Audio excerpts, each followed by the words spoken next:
एक बहुत ही खूबसूरत गांव था जिसका नाम था वीरपुर। यहाँ सभी लोग बहुत खुशी खुशी से रहा करते थे। गांव में सभी कुछ अच्छा चल रहा था और इसी बीच नेपाल से एक फैमिली अपने पुश्तैनी घर में रहने आती है। उस परिवार में पति पत्नी और उनका छोटा सा बेटा था जो अपने हवेली में रहने आए थे।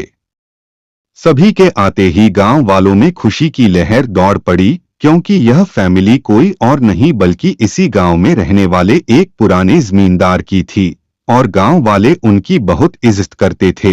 सब कुछ ठीक चल रहा था, लेकिन अचानक एक दिन इस परिवार के बच्चे की तबीयत अचानक बिगड़ने लगती है। सभी को लगता है मौसम का परिवर्तन हुआ होगा, लेकिन बात तो कुछ और ही थी। धीरे धीरे लड़के का चेहरा नीला पड़ने लगा।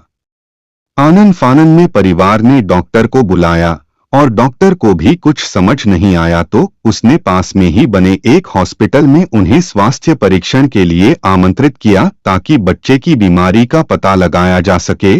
परिवार ने डॉक्टर की सलाह अनुसार हॉस्पिटल जाना जरूरी समझा।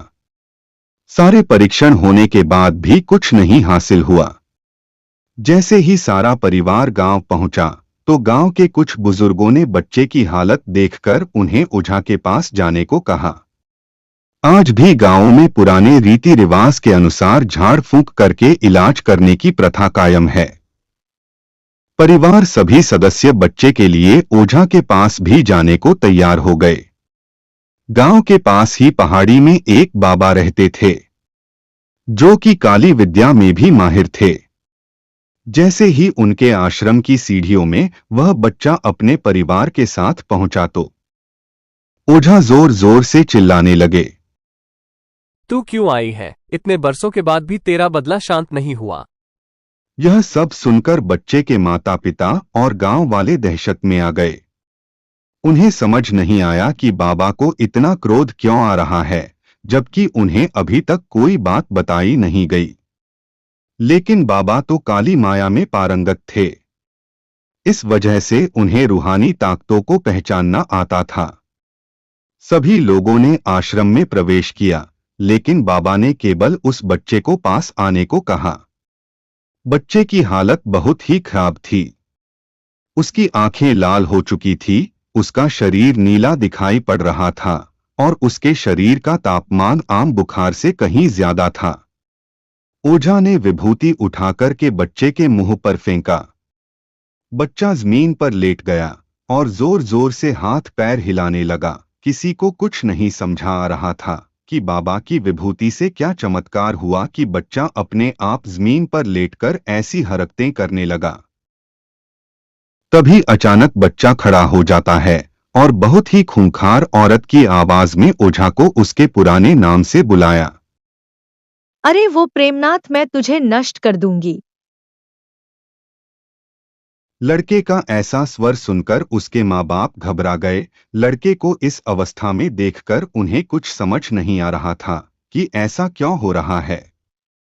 तभी ओझा ने एक मंत्र पढ़कर बच्चे को अपने काबू में किया। सारे गांव वाले ओझा से पूछने लग, बाबा ये सब क्या है? यह बच्चा ऐसा क्यों कर रहा है? तभी ओझा ने बताया कि इसके अंदर कोई चुड़ैल आ चुकी है जो कि आज 70 साल पहले चोरी के आरोप में जिंदा जला दी गई थी।